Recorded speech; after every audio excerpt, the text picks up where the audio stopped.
Good morning, everyone, and welcome to University Unitarian Church on this Memorial Day weekend. My name is John Luopa, and I'm here with my colleague Beth Chronister, together with our musicians Dwight Beckmeyer and soloist Ian Loney, to provide this service for you this morning. It is good to be together. Before we begin the service, I'd like to share with you just a couple of announcements. One is, in a couple of weeks, we will celebrate on that first Sunday in June, our traditional flower communion service, and we have invited members and friends of the congregation to send to us photographs of flowers, including yourselves, if you wish. And if you haven't done that yet, we'd love to receive them as soon as you can get them to us so that we can put them together for the service. A reminder as well that this coming Wednesday night at 7 o'clock will be one of our two monthly Vespers services. Information about that in the e-news, in the gateway, and also on the website. And lastly, on June, the second Sunday in June, which is, you know what? That's wrong.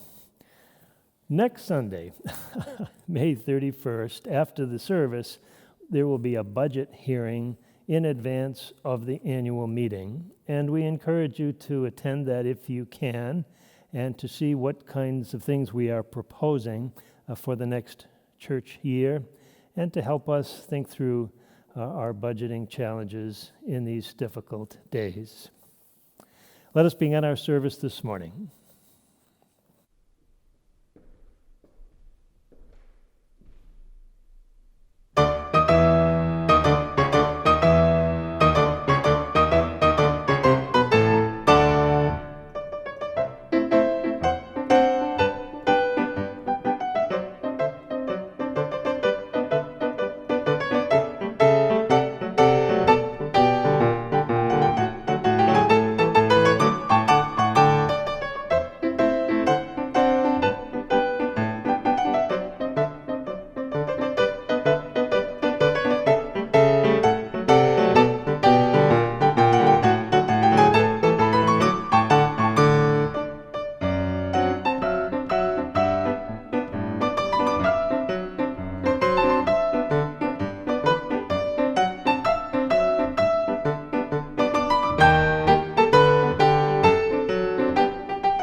Friends, it is the Memorial Day weekend, and as we all know, traditionally, it is the time when we remember the many men and women who, over the last generations, have given their lives in various conflicts all over the world, and that still is our honorable intent, to remember them and their sacrifice.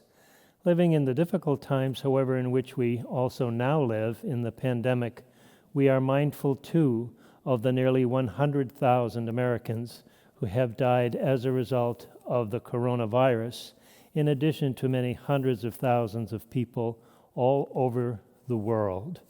We remember them all, and we remember too those who are near and dear to us who perhaps did not die either in battle or from the virus, but those whose memory we hold in the sanctuary of our hearts and our minds.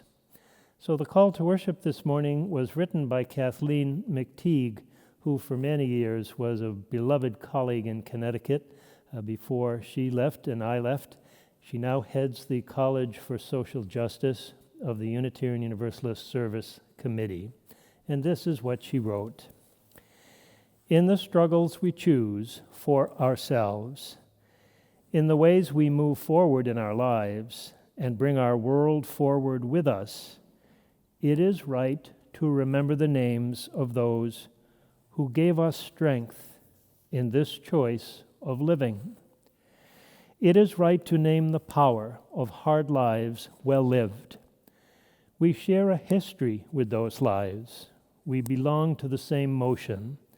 They too were strengthened by what had gone before. They too were drawn on by the vision of what might come to be. Those who lived before us, who struggled for justice and suffered injustice before us, have not melted into the dust and have not disappeared, for they are with us still. The lives they lived hold all of us steady. Their words remind us and call us back to ourselves. Their courage and love evoke our own. Their words remind us and call us back to our higher natures, for we, the living, carry them with us, in us. We are their voices, their hands, and their hearts. We take them with us, and with them choose the deeper path of living. So may it be. Friends, I invite you to stand where you are and to join me in singing the doxology, words printed on the screen.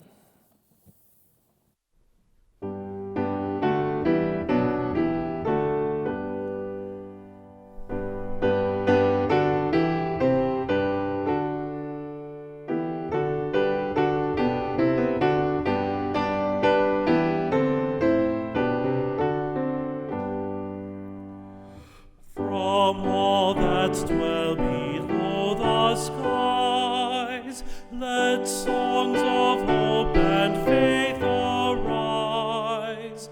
Let peace, goodwill on earth be sung through every land, on every tongue.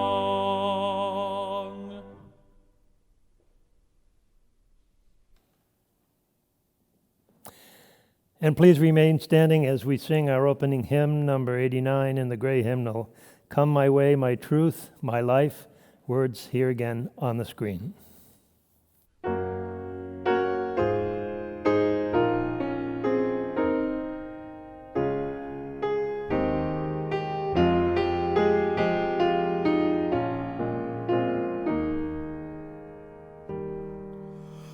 Come my way, my truth, my life, such a way as gives us breath, such a truth as ends all strife, such a life as killeth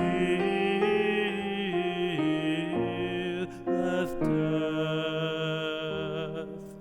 Come my light, my feast, my strength, such a light as shows a feast, such a feast as bends in length, such a strength that makes a guest. Come my joy, my love, my heart, such a joy as none can move, such a love as none can part, such a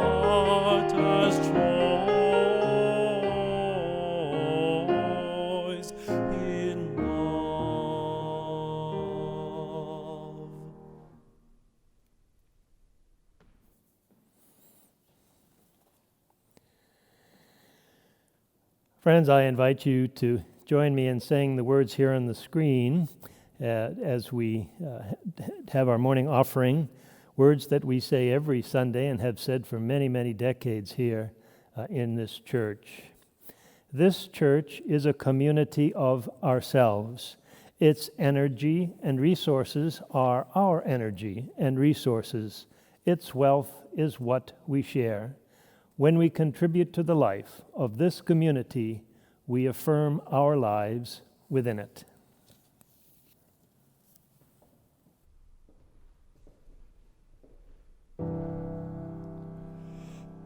I think there must be a place in the soul, made of tunes of long ago.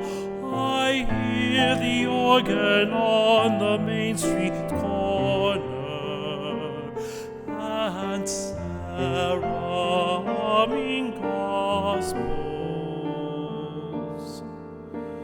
Summer evenings, the village cornet band playing in the square, the town's red, white, and blue, all red, white, and blue. Now hear the songs, I know not what are the words, but they sing in my soul of the things our fathers loved.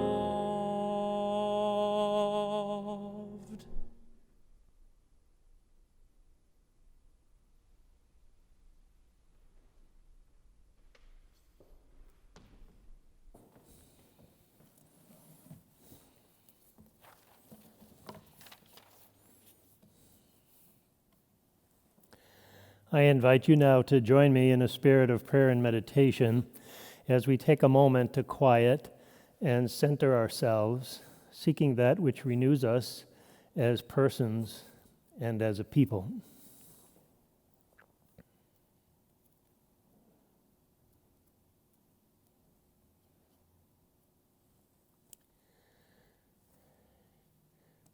We seek some assurance that will companion us on the roads we travel, which will soothe our tiredness and quiet our fretfulness, that will curb our aimlessness and relieve our compulsiveness, so that we might be at ease for a moment. And we wish that it would release us from the fears and guilts which grip us so tightly, and from the expectations and opinions which we so tightly grip. May it be our prayer this morning to become opened to receiving what life gives, to risking something genuinely new, to learning something refreshingly different. For we seek some assurance that will companion us on the roads we travel, which will forgive us for claiming so much for ourselves that we leave no room for gratitude, which will forgive us for confusing exercises in self-importance with acceptance of self-worth, which will forgive us for complaining so much of our burdens that we become a burden, for competing against others so insidiously that we stifle celebrating them and receiving a blessing unaware through their gifts. We seek some assurance that will companion us on the many roads we travel, which will keep us in touch with ourselves and with our needs and our anxieties and our anger, our pain, our corruption, that we may claim all of these as our own rather than blame them on someone else. So may our wounds be deepened into wisdom, and our weakness shaped into compassion, and our envy made gentle with enjoyment, and our fear into trust, and our guilt into honesty, and our accusing fingers into tickling ones. We seek some assurance that will companion us on the many roads we travel, alone and together, to these imperfect words, ill-shaped phrases. We add the silent intentions of our hearts and our minds.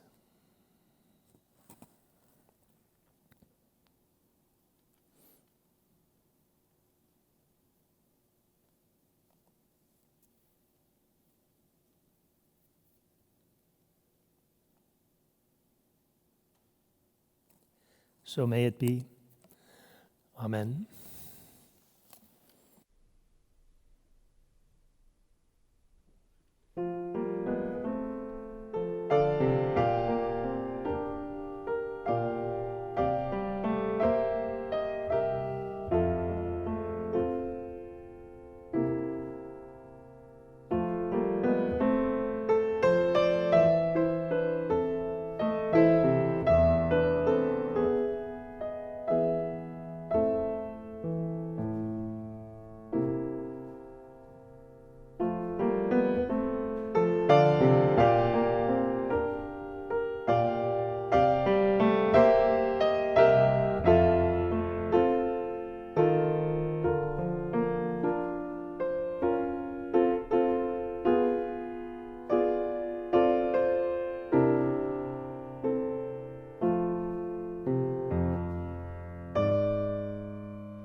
Would you please join now together in singing hymn number 1031, Filled with Loving Kindness.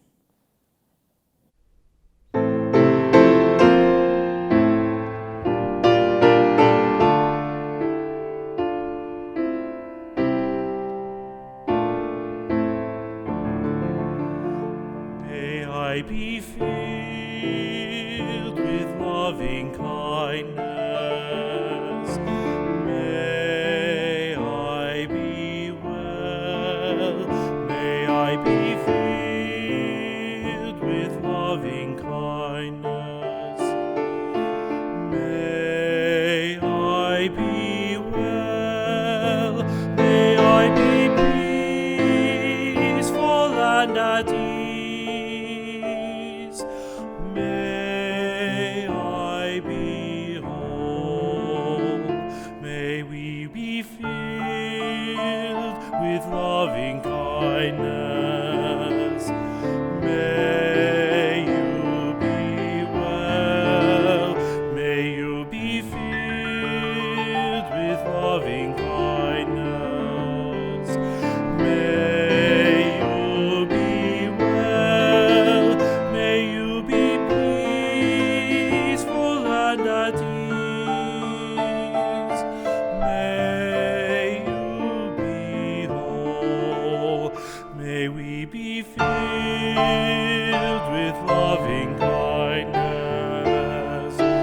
May we be well.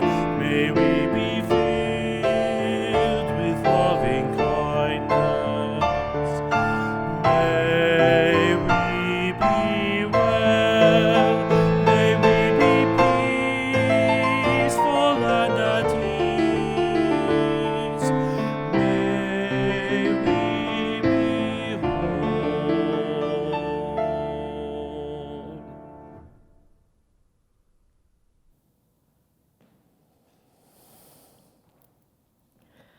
We are all on a journey, a perilous and challenging one that is strangely unfolding from the confines of our homes. And none of us truly knows where it leads. The future, while always uncertain, it now lies fully cloaked in the cloud of unknowing, and for many, I would estimate most of us, this is deeply unsettling. It is not the first time that humanity has been confronted with circumstances that easily lead to confusion and despair, nor will it be the last.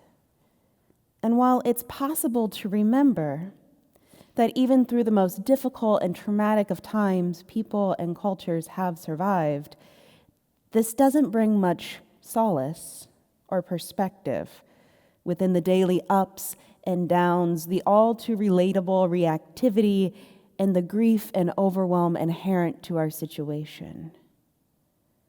It may be a moment of grace to know that however you are reacting, or however your loved ones are reacting, all are normal reactions to abnormal circumstances. As the life we once knew fades in the rearview mirror, questions, big, thorny, can't get your arms around them, existential-sized questions are surfacing, as they do in the midst of transition. Ask anyone who has ever lived through a cancer diagnosis, a divorce, the ending of a career, an addiction, or the sudden death of a loved one. Transitions leave us not only reeling, but questioning who we are, what truly matters, and why are we here? Last Sunday, the coming-of-age youth shared their faith statements with the congregation after a year of shared reflection. And in these services, I am always struck by the clarity and humility expressed by the youth in sharing what they believe to be true. This year, however, this past Sunday, I was also struck by their courage. It takes courage to explore the big questions in a very vulnerable, tumultuous, and tentative time. And so on this morning, inspired by their example and honoring our fourth principle, I am offering a reflection on the free and responsible search for truth and meaning, not as a way of prescribing any answers, but to offer some guidance in the exploration. What questions are most on your heart these days?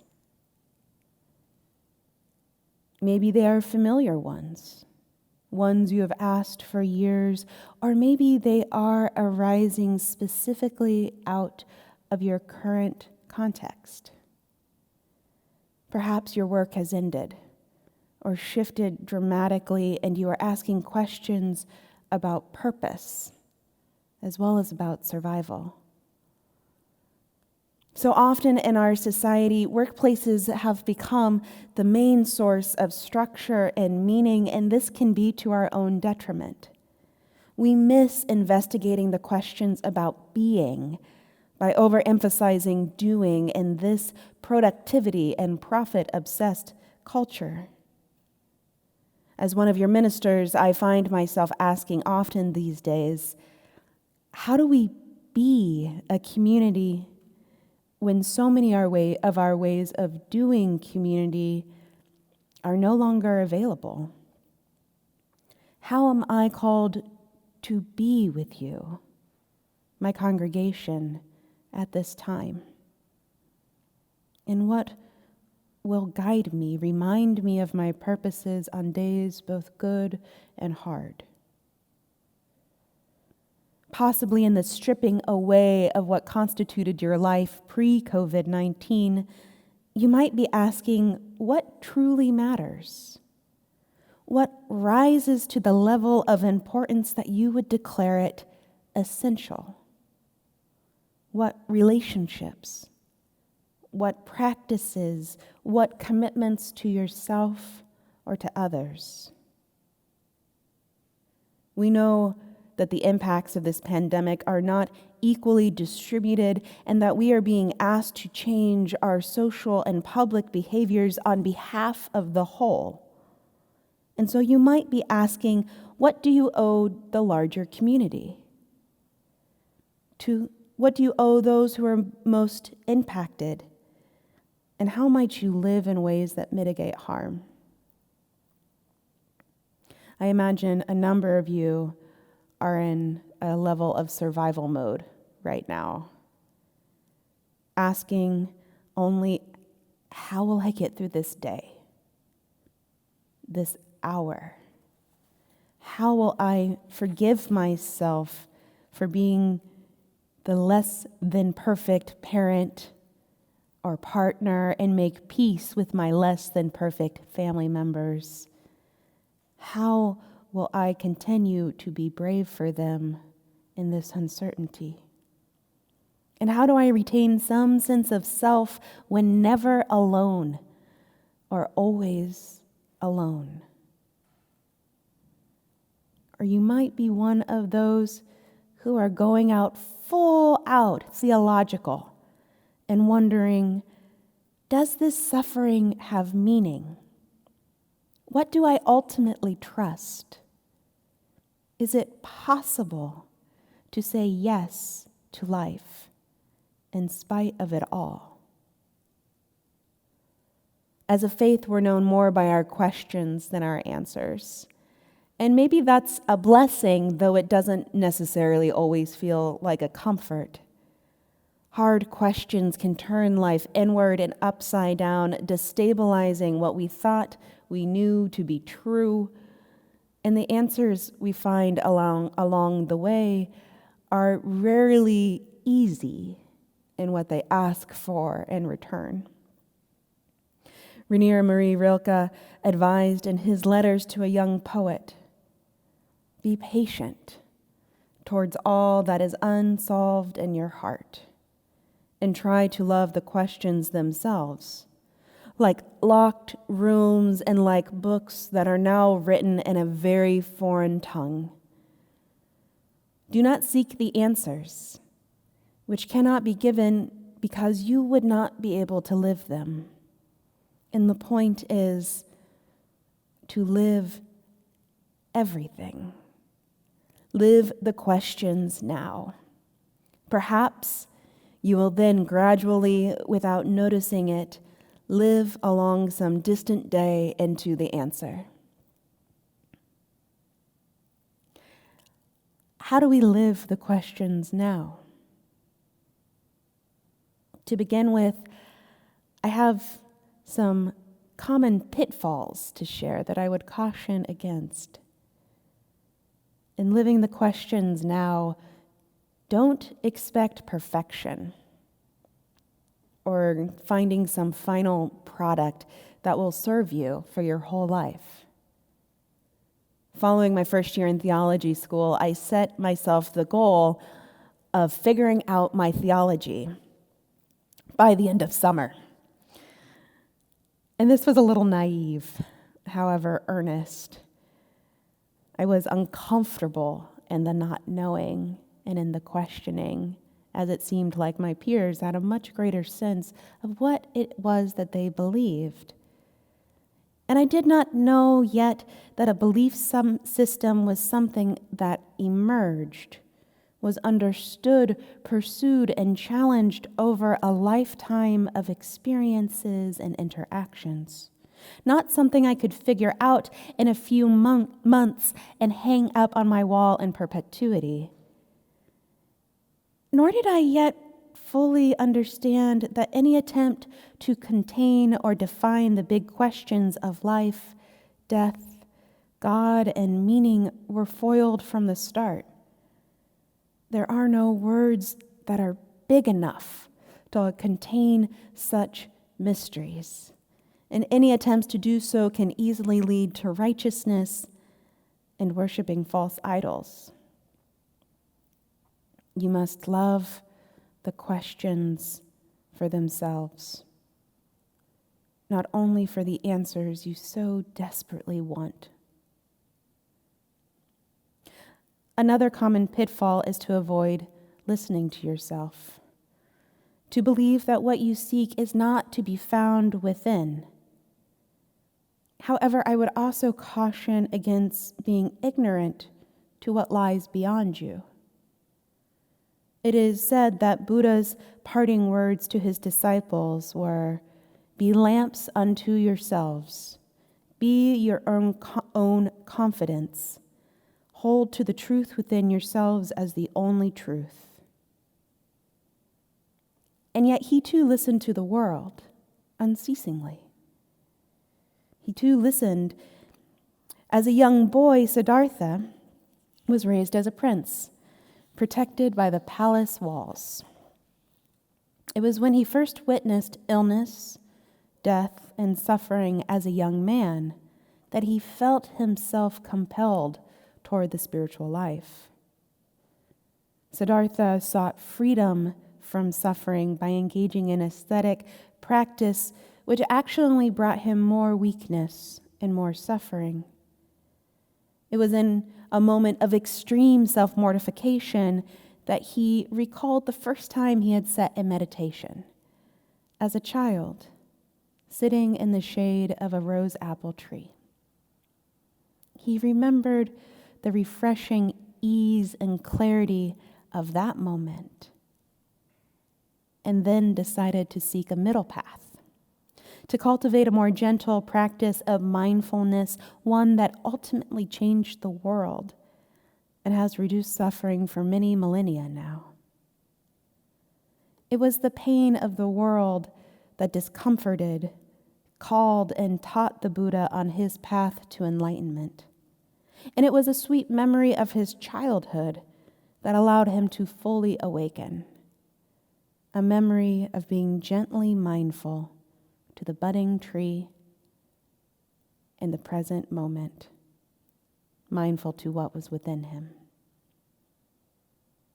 There is no one else who can deliver what is ultimately true for you. And the inner journey is one that is worthy of your attention so that you might become a lamp unto yourselves. You are worthy of your own attention and cultivation. And yet, without also listening beyond yourself, with curiosity, humility, and a thirst for discovery, the answers you find might be mere projections of your own biases and predilections. This is one of the ways that I read the wording of the fourth principle, which affirms the individual's search for truth and meaning is both free and responsible. To whom and what are you responsible? This is one of the questions that Viktor Frankl asked during his 3 years of living in German concentration camps that he wrote about in his book, Man's Search for Meaning.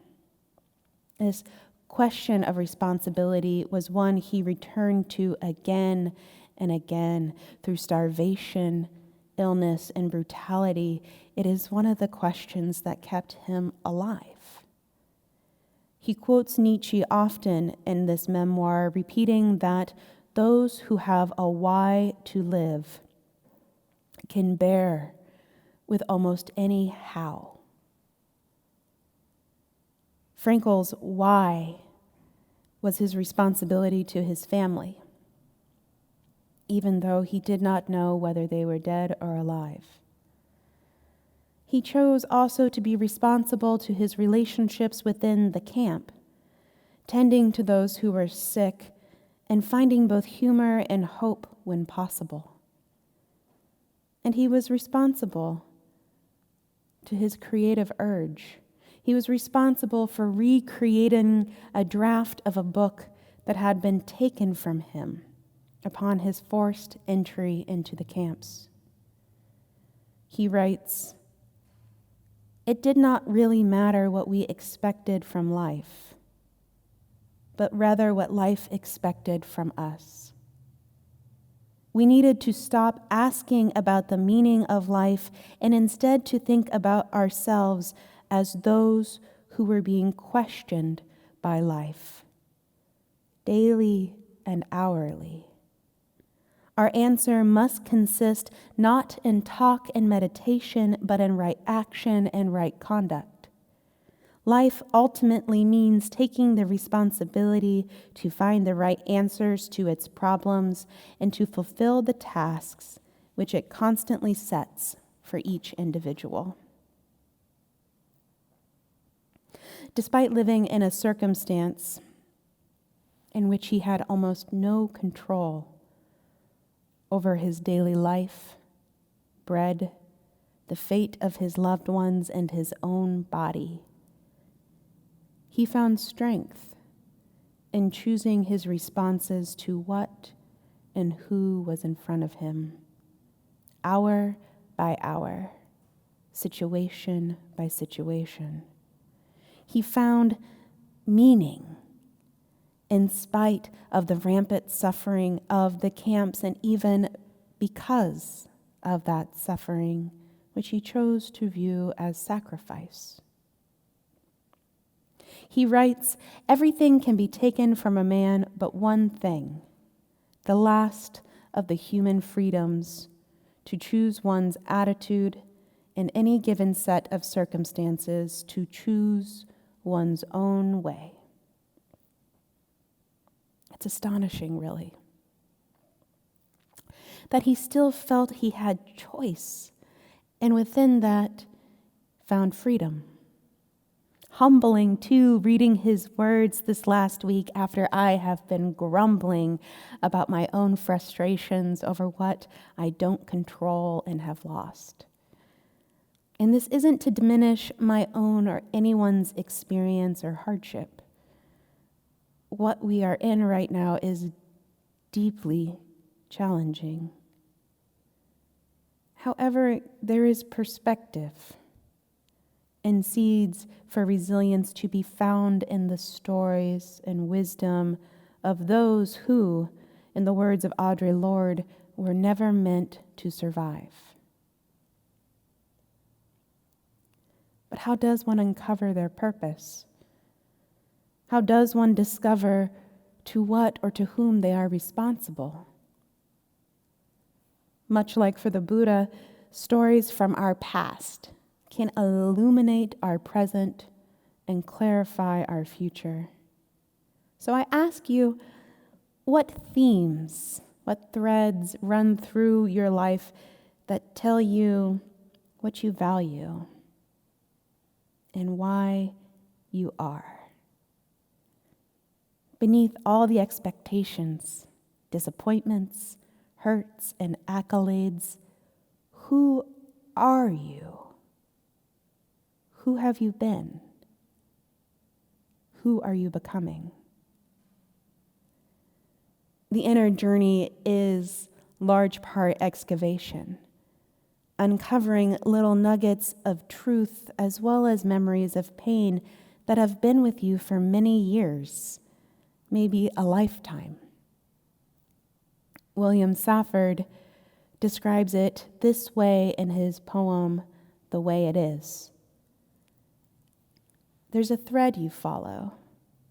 It goes among things that change, but it doesn't change.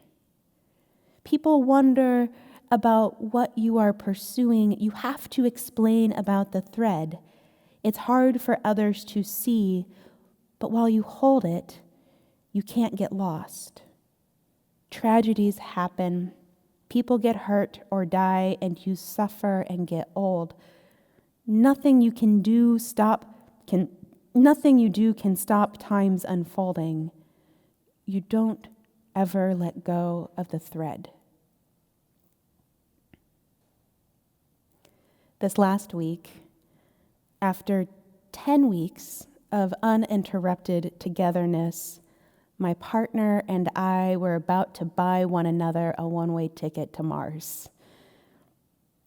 I know we aren't alone in this and experiencing the stress of the wider world coming out interpersonally. There's even a hashtag now I've seen floating around the internet called #QuaranTiffs. And so one afternoon this last week, I went out walking and I'm trying to cool my head and collect myself, but really I am just building my case and playing out scenarios and what I might say. When I paused, took a breath, and realized I don't know. I don't know the exact right thing to say.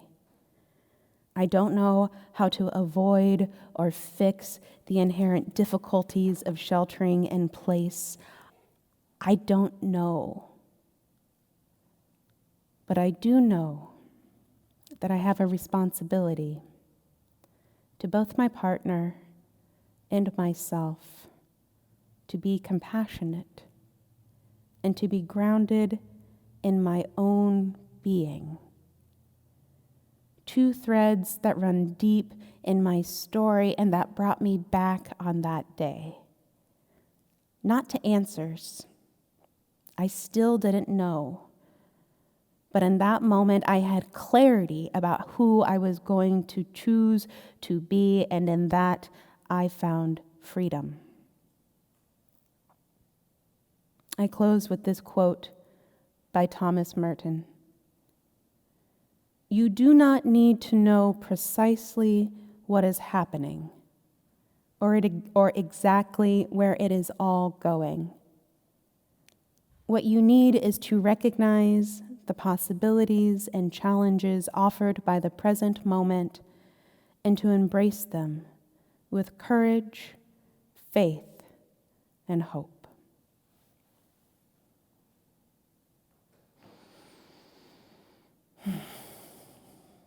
Would you please join me now in singing hymn number 108, My Life Flows On in Endless Song.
What though the tempest round me roars?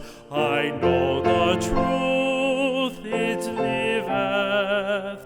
What though the darkness round me close? Songs in the night it giveth.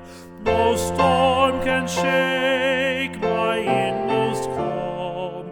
That to that rock I'm clinging, since love prevails in heaven and earth. How can I keep from singing? When tyrants tremble as they hear the bells of freedom ringing, when friends rejoice both far and near, how can I keep from singing? To prison cell and dungeon vile, our thoughts to them are winging, when friends by shame are undefiled, how can I keep from singing?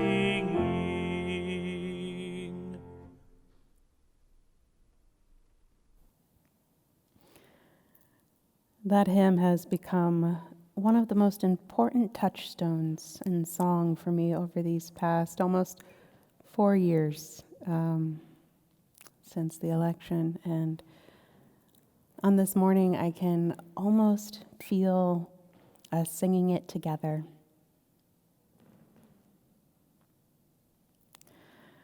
For all who see God, may God go with you and in you.